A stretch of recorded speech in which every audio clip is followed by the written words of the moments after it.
Bonjour à la maison, je suis Jean-Philippe, naturaliste à l'Association forestière de la Nadière. On est actuellement au mois de mai. Le mois de mai, c'est le mois de l'arbre et des forêts.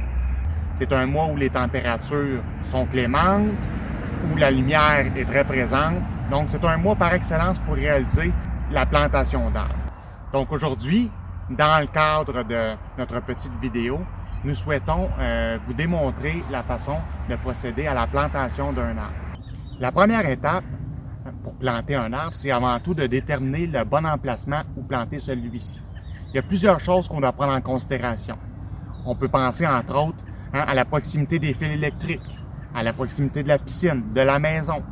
Pour connaître l'ensemble des éléments à prendre en considération pour déterminer le bon site où planter son arbre, on vous invite à consulter notre article sur notre site Internet qui fait référence à ce sujet-là. La deuxième étape consiste à détourber, soit enlever une partie de gazon pour être en mesure de planter son arbre. La superficie à enlever sera en fonction du calibre de votre arbre.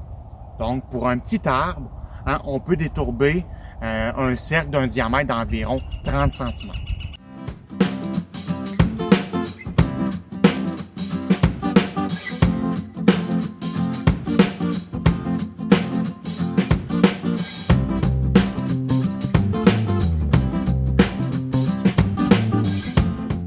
La troisième étape consiste à récupérer un maximum de terre de notre gazon, puis à l'aide d'une pelle, vous l'aurez compris, d'ameublir le sol.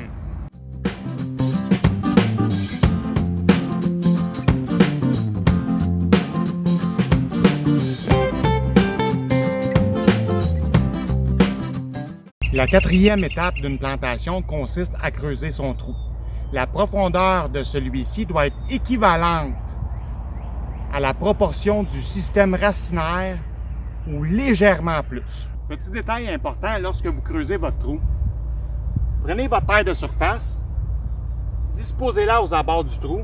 Par la suite, prenez la terre un petit peu plus profonde, disposez-la à côté, et la terre un petit peu plus profonde, juste ici, de cette façon-là. On ne mélange pas les différentes couches de terre.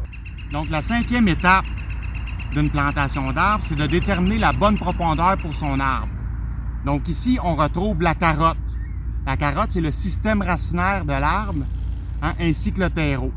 Et ici, nous avons le collet. Ce qui est important, c'est quand le collet arrive à égalité avec le sol.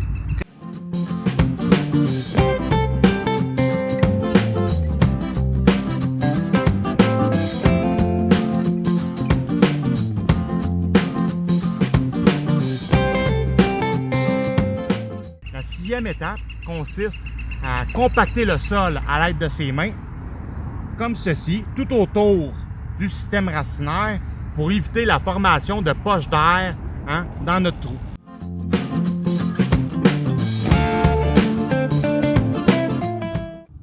Petit détail intéressant, peut-être que vous vous posez la question à la maison, rendu à cette étape-là, qu'est-ce qu'on fait avec le fameux gazon? Vous pouvez le mettre au compost, il n'y a pas de problème. Sinon, ce qui est intéressant à savoir, c'est qu'on peut couper notre fameuse motte de gazon en deux comme ceci.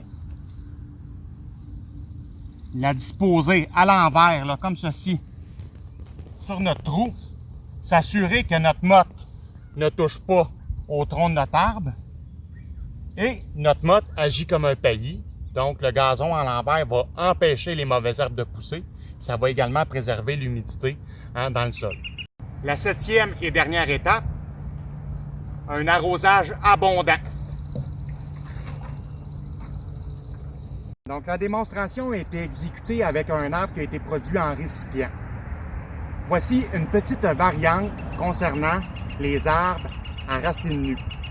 Donc, vous aurez compris que votre trou doit être beaucoup plus important qu'un arbre en récipient, donc un arbre plus généreux. Vous devez vous assurer que les racines vont pointer, vont se diriger vers le bas du trou et non vers le haut, et que la dernière racine, ici, la dernière racine au niveau du tronc, doit être bien recouverte de terre. Donc, en conclusion, j'espère que la simplicité de ces quelques étapes vont vous inciter à planter un arbre à la maison pour agrémenter votre environnement de vie. Pour connaître l'ensemble des avantages d'avoir des arbres dans nos milieux de vie, on vous invite à consulter notre site internet au www.aflanaudière.org.